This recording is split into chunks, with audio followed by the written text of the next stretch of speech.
only on Talabat.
Living the good life in Qatar. Welcome, guys.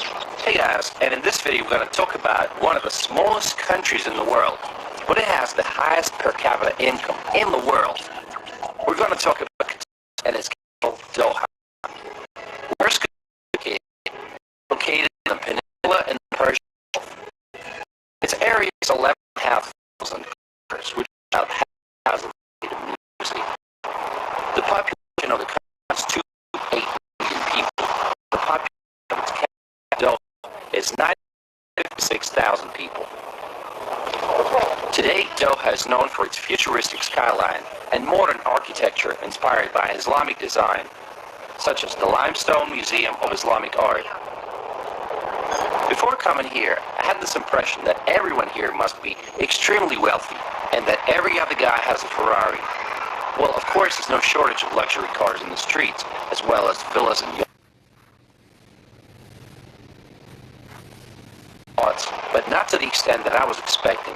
In fact, after 2 days, I only saw one Ferrari. Hi. All right, welcome to Qatar. Thank you very much. Okay, goodbye. The locals here make up about 15% of the population, while the remaining 85 are foreign workers. The population is growing rapidly. High salaries in the oil, tourism, and construction industries are attracting a lot of foreigners. First, let's point out some cultural aspects. Qatar's legal system is a mixture of civil law and Sharia law. For example, adultery is punishable by 100 lashes. Wow, that must hurt. In some cases, Sharia-based family courts treat a woman's testimony as being worth half that of a man. Also, polygyny is permitted.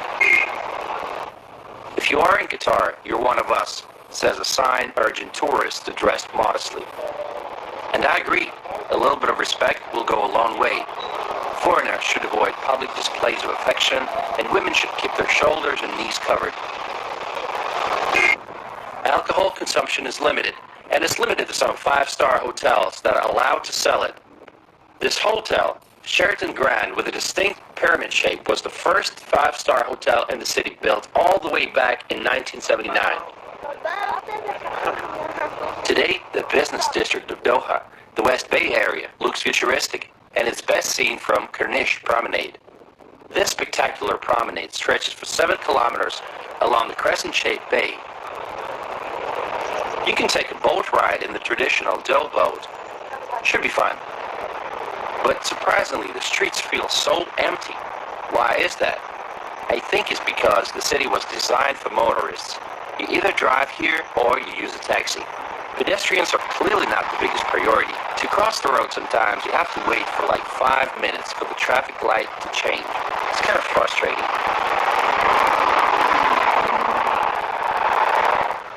What's the recent history of Qatar?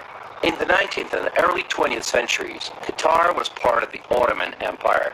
Later, it was under the protectorate of Great Britain until it claimed its independence in 1971. Some 50 years ago, the main industries were fishing and pearl hunting.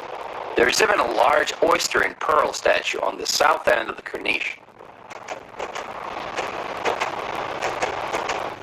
But all of that changed once they discovered oil. Today, oil and gas industries account for 55% of the country's GDP. Qatar is lucky to have 1.5% of the world's proven oil reserves and 13% of the world's natural gas reserves.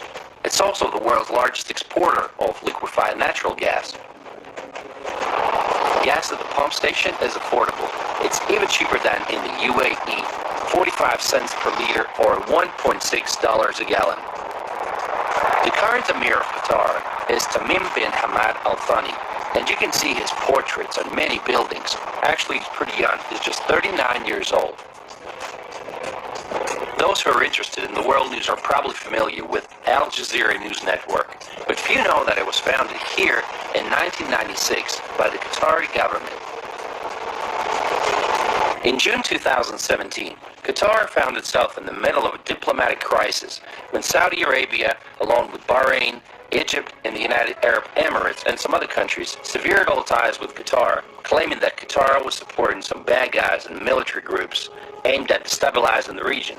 They closed off their airspaces, territorial waters, and land borders to Qatar. Saudi Arabia even wanted to go as far as building a water canal that would separate the two countries and actually turn Qatar into an island.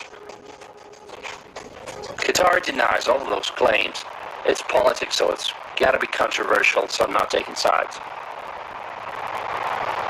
Meanwhile, Qatar is in full swing preparing to host the greatest football event in the world, World Cup 2022.